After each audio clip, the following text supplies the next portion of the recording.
میں رات رات پر کھیتوں میں کام کیا کرتا تھا، لیکن تیری کالج کی فیس کا انتظام کیا کرتا تھا، تیرے یونیفارم کا انتظام کیا کرتا تھا، تیری شادی کا انتظام کیا۔ آج وہ جی تیرا باپ تیرے سامنے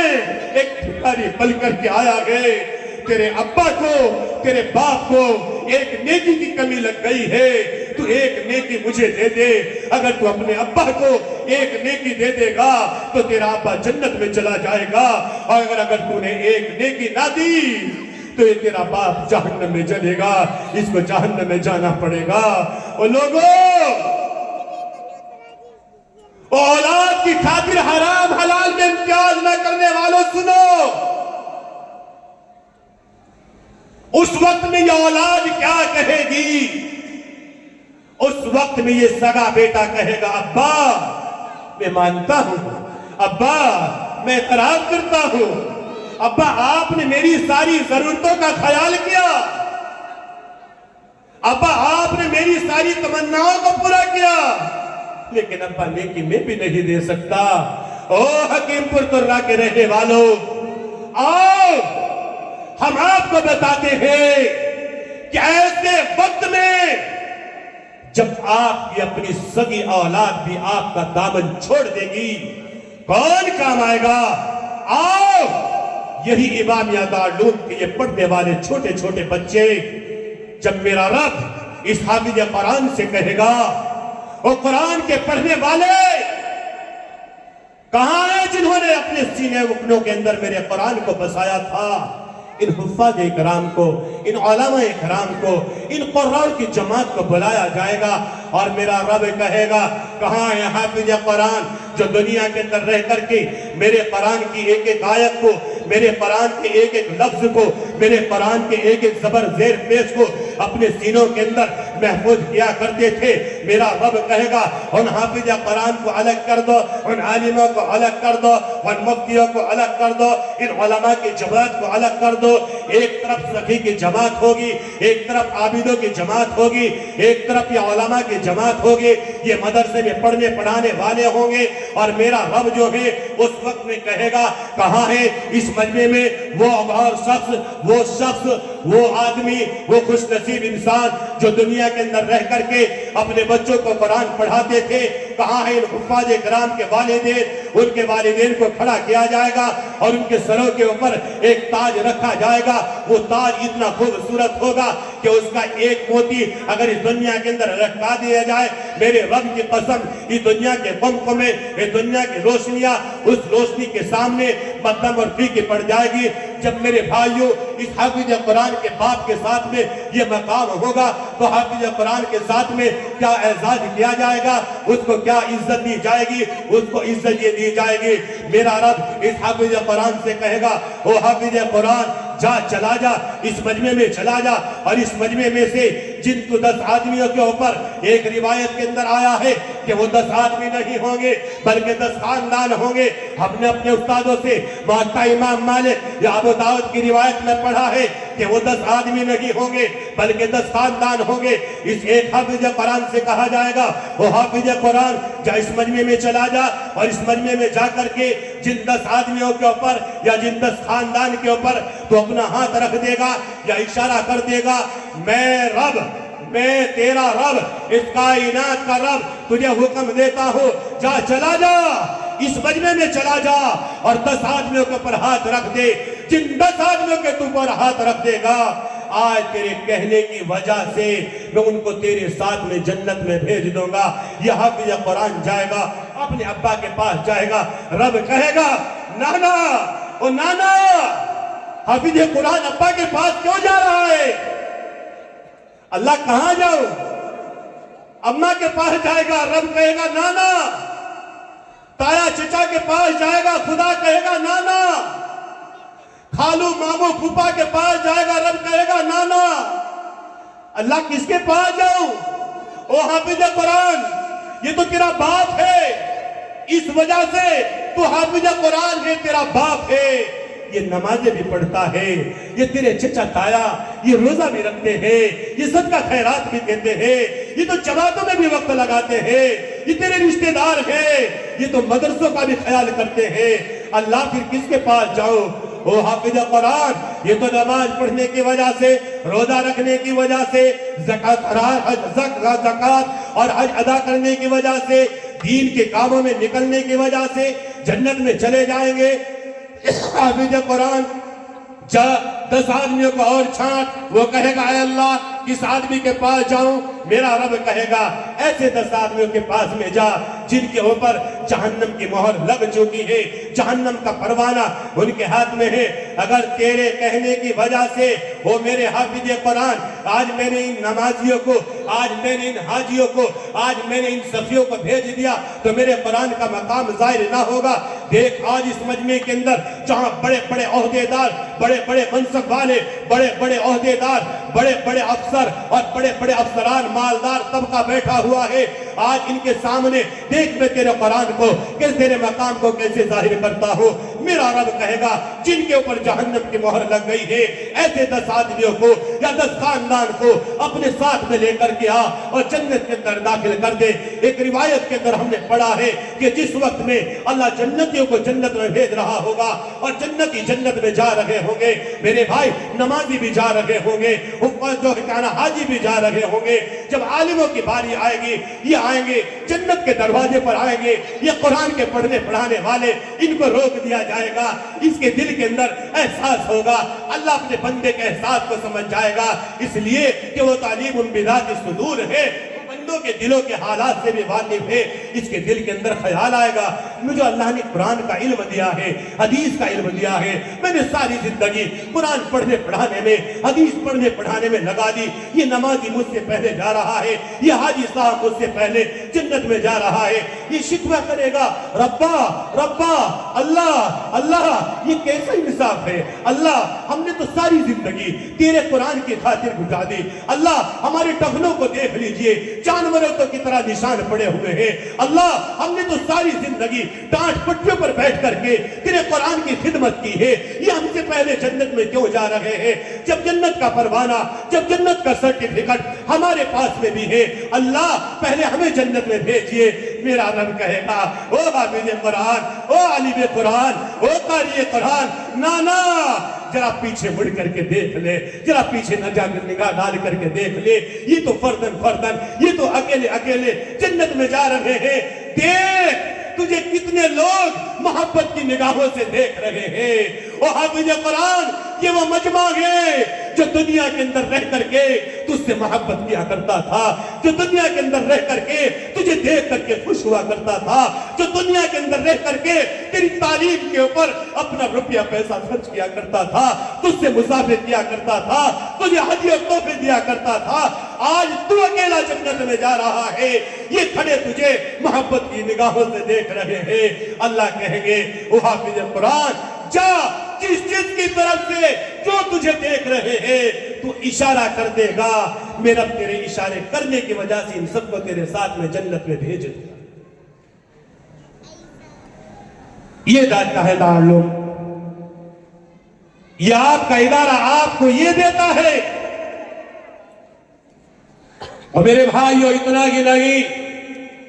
خدا کی قسم ان قرآن کے پڑھنے پڑھانے والوں کا کیا مقام ہے۔ آؤ نبی کریم صلی اللہ تعالیٰ علیہ وسلم کی ذات اقدس سے معلوم کرو۔ اللہ کے نبی صلی اللہ علیہ وسلم نے فرمایا طلب العلم فریضۃ، اللہ کے نبی صلی اللہ علیہ وسلم نے فرمایا العلماء ورثۃ الانبیاء، کہ علماء جو ہیں وہ انبیاء علیہ السلام کے وارث ہیں، اور وراثت میں میرے بھائی انبیاء کے یہاں مال و دولت تقسیم نہیں ہوتے، بلکہ انبیاء کا جو کام ہوتا ہے وہی وراثت میں تقسیم ہوتا ہے۔ اس لیے میرے بھائیو خدا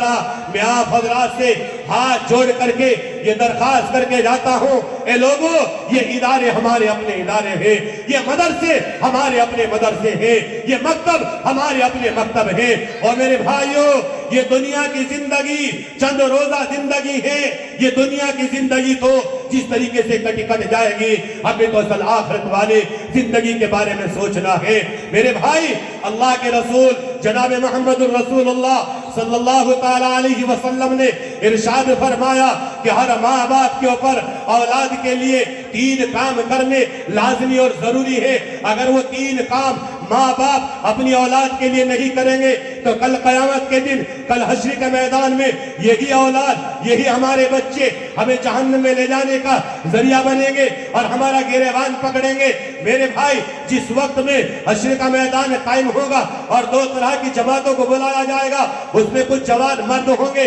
کچھ جوان عورتیں ہوں گی، اور ان جوانوں سے کہا جائے گا چلو تمہیں جہنم میں بھیجا جا رہا ہے۔ وہ لڑکے، وہ لڑکیاں کہیں گی ربا ہم مانتے ہیں آپ کا انصاف ہے، ہم نے گناہ کیے ہیں، ہم نے بدعمالیاں کی ہیں، اے اللہ ہم جہنم میں جا رہے ہیں، لیکن اس میں ہمارا قصور نہیں ہے، قصور اس میں ہمارے ماں باپ کا بھی ہے۔ اے اللہ ہمارے ساتھ میں ہماری ماں کو بھیجئے، ہمارے باپ کو بھیجئے۔ رب کہے گا باپ کو کیوں لے کر کے جاتے ہو، ماں کو کیوں لے کر کے جاتے ہو؟ یہ بچے اور یہ بچیاں کہیں گی اے اللہ جب ہم دنیا کے اندر رہا کرتے تھے، ہم نے اپنے باپ کو دیکھا وہ نماز نہیں پڑھتا تھا، ہم نے بھی نماز نہیں پڑھی، ہم نے اپنے باپ کو دیکھا وہ قرآن نہیں پڑھتا تھا، ہم نے بھی قرآن نہیں پڑھا، ہم نے اپنے باپ کو دیکھا وہ شراب پیتا تھا، ہم بھی شراب پینے لگے۔ اے اللہ دنیا میں ہم نے اپنے باپ کو کبھی نماز پڑھتے ہوئے نہ دیکھا، قرآن پڑھتے ہوئے